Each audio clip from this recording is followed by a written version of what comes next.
మనం కొత్తగా శర్మలమ్మ గారు కాంగ్రెస్ పార్టీలో యాక్టివ్గా అయినా కాకపోయినా మనం కొత్తగా ఆమెను దృష్టిలో పెట్టుకొని మార్పులు చేర్పులు చేసే ప్రక్రియ ఏం లేదు. ఎందుకంటే మనం ఎంతమంది రానివ్వండి, ఎన్ని పార్టీలన్నా రానివ్వండి, మన అండా మనం బలం, మా పార్టీ బలం జగన్ గారి సంక్షేమ పాలనలో లబ్ధి పొందుతున్న లబ్ధిదారులు జగన్ గారు చేసిన అభివృద్ధి కార్యక్రమాలు చూపించే మనం ఓటేయమని అడుగుతున్నాం.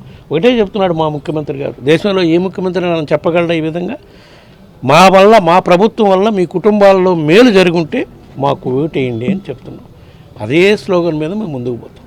ఎవరు వచ్చినా ఇబ్బంది పడతాం. చిక్కిరెడ్డి గారు ఆకస్మిక హెలికాప్టర్ మరణం తర్వాత రకరకాలుగా ఊహాగానాలు ప్రజల్లో అందరిలో వచ్చినాయి. అవి కొత్తగా ఇప్పుడు దాని గురించి మాట్లాడాల్సిన ఇది లేదు. ఉన్నాయి, అనుమానాలు ఉన్నాయి. బట్ ఏమైనా మహానాయకుడు మన దూరం అయిపోయి ఆల్మోస్ట్ 14 సంవత్సరాలు ఆల్రెడీ వేసి ఉన్నారు కదా. వాటి మీద కొత్తగా ఇప్పుడు మనం మారాల్సిన పనే ఉంది. అరే ప్రతి పార్టీలో ఉంటాయమ్మా, సీటు రానివాళ్ళు బాధపడటం అనేది సహజం.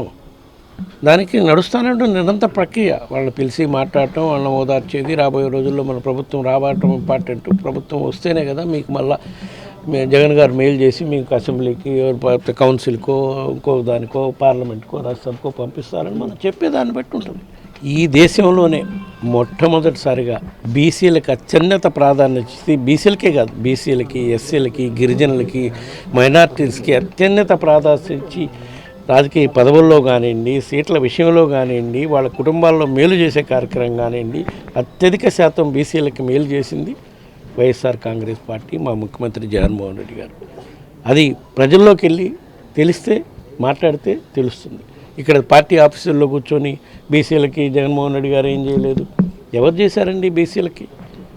50% బీసీలకి, మహిళలకి, దళితులకి అన్ని స్థానాల్లో సీట్లు ఇవ్వటమే కాక మంత్రివర్గంలో కానివ్వండి అన్నిట్లో మేలు చేసింది మా ప్రభుత్వం.